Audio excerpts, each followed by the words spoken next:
Après ces événements, la parole de l'Éternel fut adressée à Abraham dans une vision, et il dit, Abraham, ne crains point, je suis ton bouclier, ta récompense sera très grande.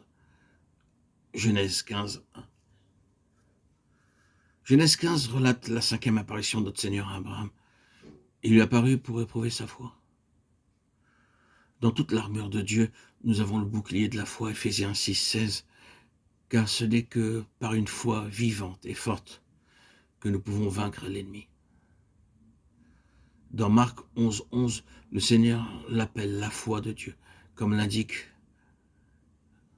de nombreuses notes marginales dans la Bible. Dans Galates 2:20, elle est décrite comme la foi du Fils de Dieu. Ce n'est qu'en étant habités par Dieu que nous avons une foi forte.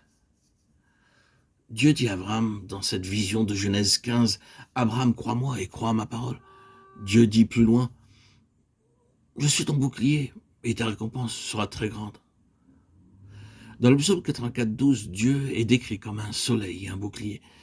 La récompense dépend de la foi. Sans une foi réellement active, nous ne pourrons pas être récompensés. Le Seigneur utilise la souffrance et les épreuves pour nous donner la foi. 1 Pierre 1,7. Dieu avait parlé si clairement à Abraham, cependant il était difficile de croire.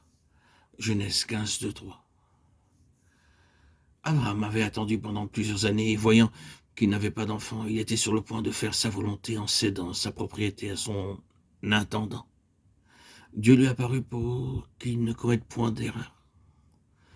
Nous doutons parfois à cause de nos limitations. Parfois, nous avons une foi forte, mais les doutes reviennent et nous troublent.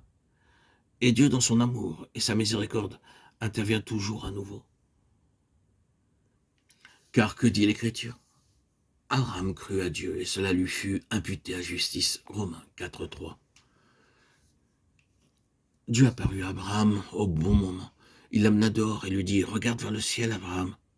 Ne regarde pas à toi ou à ta femme ou à tes limitations. Ne regarde pas les circonstances, mais regarde vers le haut.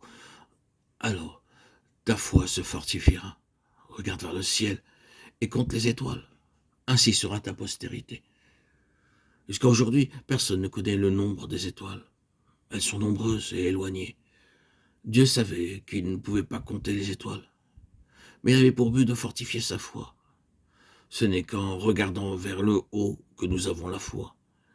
L'ennemi nous fera regarder vers le bas, à nos limitations, nos erreurs et nos faillites. Nos yeux devraient être constamment sur lui et nous devons proclamer ses promesses par la foi. Versets 5 à 8 du chapitre 15 de la Genèse. Et Jérémie 34, 18 nous éclaire sur ce passage. En ces jours, lorsque deux parties se mettaient d'accord, elles prenaient un animal, l'immolaient et le partageaient en deux. Les deux parties devaient passer entre les animaux partagés, faisant ainsi une promesse qui ne pouvait être rompue. De même, Dieu faisait alliance avec Abraham. Il lui dit de prendre 3 animaux et 2 oiseaux, Genèse 15, versets 10, 15 et 17, de les immoler, de les couper en deux. Puis le Seigneur fit passer une flamme de feu entre les pièces, établissant ainsi une alliance inviolable avec Abraham. Genèse 15, versets 13 à 17.